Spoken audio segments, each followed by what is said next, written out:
यावेळेस पावसाने खूप वाट पाहायला लावली हो ना. चला आता सगळ्यांना चिंब भिजायचं होतं ना. प्रतीक्षा संपली पावसाची. आता एका मस्त वॉटरफॉलला जाऊन येऊया. झेनित वॉटरफॉल. विहारी ठाकूरवाडी आहे. झेनित वॉटरफॉलला जाताना पहिले गावात यावं लागतं. त्या वाडीमध्ये सगळे आदिवासी समाज बांधव इथे राहतात. कोणाला काही जेवणाची किंवा चहा पाण्याची व्यवस्था इथे सांगायची असेल तर आपण सांगू शकता. तर मस्त टुमदार असं निसर्गाच्या कुशीतलं हे गाव आहे. चला मी इथं अंडी उकडायला टाकलीत. गावठी अंडी घेतली होती. आता ती अंडी आम्ही एन्जॉय करू. उकडलीस का दे. जोराचा पाऊस झाल्यानंतर काय होतं की दगड कोसळण्याची शक्यता असते. म्हणून मेन वॉटरफॉलचा जो फ्लो असतो खाली तर तिथे जायचं नाही. साईडला उभं राहून तुम्ही वॉटरफॉल एन्जॉय करू शकता.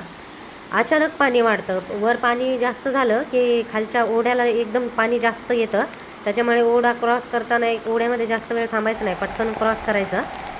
आणि काय होतं कधी कधी की आपण पर्यटक नवीन असतो. त्याच्यामुळे आपल्याला तिथले पायवाटा माहीत नसतात. आणि ह्या पायवाटा आपण विसरून जातो. गवत जास्त असतं त्याच्यामुळं कधी कधी वाट सापडत नाही. तर अशा वेळी स्थानिकांच्या संपर्कामध्ये राहायला पाहिजे. आणि कधी तुम्ही जर हरवलात तर 1926 हा क्रमांक तुम्ही डायल करा. तुम्हाला ही फॉरेस्टची हेल्पलाईन नंबर आहे.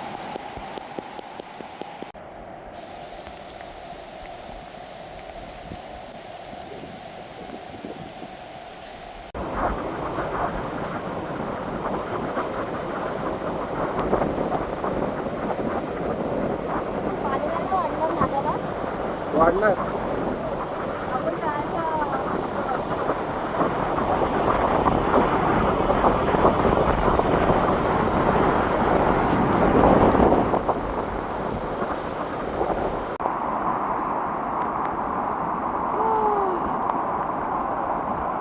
नमस्कार मंडळी आज तुम्ही ओळखूच शकता. हे ठिकाण आहे झेनित वॉटरफॉलचं. तर या झेनित वॉटरफॉलच्या धबधब्याखाली मी आता जाऊन आले.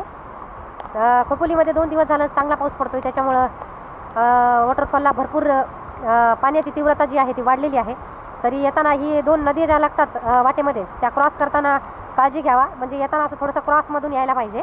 म्हणजे पाण्याचा जोर आपल्याला थोडंसं वाहून येण्याची शक्यता कमी असते.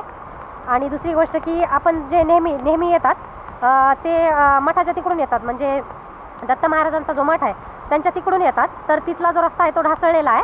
म्हणून हे देवाचं मंदिर आहे. तर इथून या परिसरामधून मी तुम्हाला रस्ता दाखवते. हा रस्ता आहे. इथून जा आणि मस्त पावसाचे दिवस एन्जॉय करा. काळजी घ्या आणि पर्यावरणाला पूरक असं आपलं वागणूक ठेवा.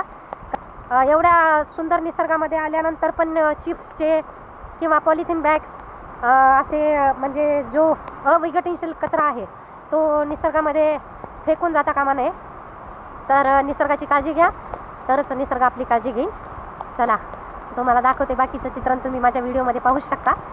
तर सुंदर असा पाऊस आहे. मी आता एन्जॉय करते. ज्यांना कामाचा व्याप आहे त्या लोकांनी जरूर खोपोलीला येऊन भेट द्यावी. मामा पावसाळ्यात येणाऱ्या इथल्या पर्यटकांना काय सांगू शकता? काय पाणी जर झालं तर आम्ही सांगतो त्यांना जाऊ नका पुढे. तुम्ही रोज असता ना इथं? हा रोज असतो. म्हणजे जर पर्यटक आले त्यांना रस्ता दाखवण्याचं काम करता? रस्ता दाखवतो पण पाणी झालं मी सांगतो का नका जाऊ आज धोका आहे म्हणून थांबता तिकडं. बर असं का सांगतो आम्ही. तुम्ही खूप चांगलं काम करता मामा. अशी लहान मुलं घेऊन येतात. आम्हाला भीती वाटते. प्रत्येक तिथे जातात पण ते बघतो आम्ही दुसरे आले आम्ही पण त्यांना सांगतो. आता ह्या मॅडम घसरल्या होत्या नदीमध्ये. लहान मुलं घेऊन येतात ना त्याला आम्ही बंदी करतो का जाऊ नका आज धोका आहे. ते काय ऐकणारे थांबतात. न ऐकणारे ते कसे म्हणतात का आम्ही लांबून आलो आम्हाला थोडी मजा घ्यायची. तुला लय भारी वाटलं. खूप दिवसानंतर असं वाटतं फिरायला गेली. कुठे गेली नव्हती. रिलॅक्स ड्युटी घर आणि कुठे गेले तर घरी. पण घरी पण गेले तरी बाहेर. पण आज लय भारी वाटलं. पावसात भिजण्याची भीती नाही वाटली का आपल्याला? सर्दी होईल किंवा नाही?